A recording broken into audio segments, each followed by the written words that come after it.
if you're doing something wide, you want to leave a lot here, at least maybe a 1/4 inch thick, so that way you can have enough to stretch. Depends on how wide you're trying to go. If you're going to do something more on the narrow side, it's okay to have the body pretty thin because you're doing a narrow shape type form. All right. I'm going to use the heat gun because I'm about to stretch it. So the heat gun is going to add some stability to strengthen the clay body. And I'm just going from here all the way down to the bottom.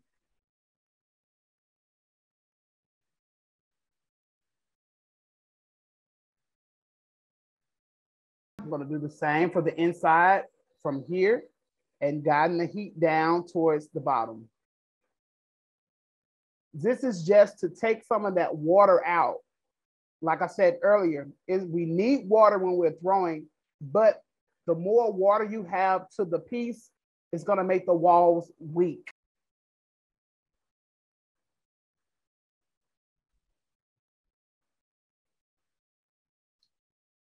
All right. So I dried it out just a little bit. Now I'm going to get, which is one of my favorite ribs, is by Mud Tools. It's the little blue rib. This is one of my favorite ribs. Mud Tools make these. You can get these on mudtools.com. The thing about these ribs are very good for when you're doing bottles because they help you with the neck. They also help you with the stretching of your interior. I just like using, this is just my favorite rib to use at all times. I travel with this rib. I just bought like 2 new ones for traveling purposes, just so I could keep one in my studio. But these are good. Now, quickly explain this. The blue and the green ribs from them are very hard and they kind of stiff a little bit. But if you get the red and the yellow from Mud Tools, those ribs are pretty soft. I prefer the stiffer ones, the blue and the green ones, because that's what I need to actually use to help push and shape. All right. Now what I'm going to do is add me some water here. Just a little bit. Just enough to keep it lubricated for my fingers. I'm going to wet my fingertips here on my left hand. My rib is in my right hand. My left hand is going to be placed here at the top to keep it centered. My right hand is going inside, pushing at the 3 o'clock here to the right. And this is for to stretch and shape. If you are left-handed, then it will be the opposite way for left-handed people. All right, going inside, taking my rib as close to the bottom as possible, hitting that base of the inside, and I'm stretching.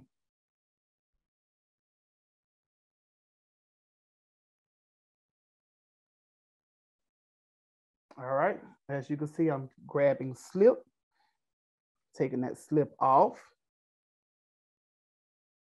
The more slip I take off, the more stability I have with the piece. All right, going back inside.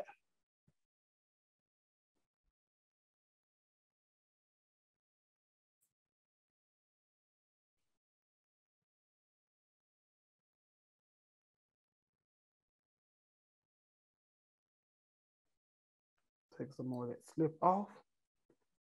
I have another question for you. Yes. Leslie Messer-Smith is asking, is there a danger of over drying and causing a cracked surface when you stretch? There is a danger in over drying. So typically what I do and what I look for is, if you can see, I don't know if you can see it, you see that little shine here, but then you see is kind of dull looking here. Mm-hmm. That's because the water is here. What helps me understand a stopping point is once I see the surface become like a matte color, that lets me know, hey, okay, you know, a lot of water, the water that I need to come out is out of it. And this is where I need the water to be. So once I get it to have like a little matte color and I can still see that it's water in the surface, in between the particles, that's when I stop. Just enough to dry out the surface water. is what I'm pretty much trying to dry out.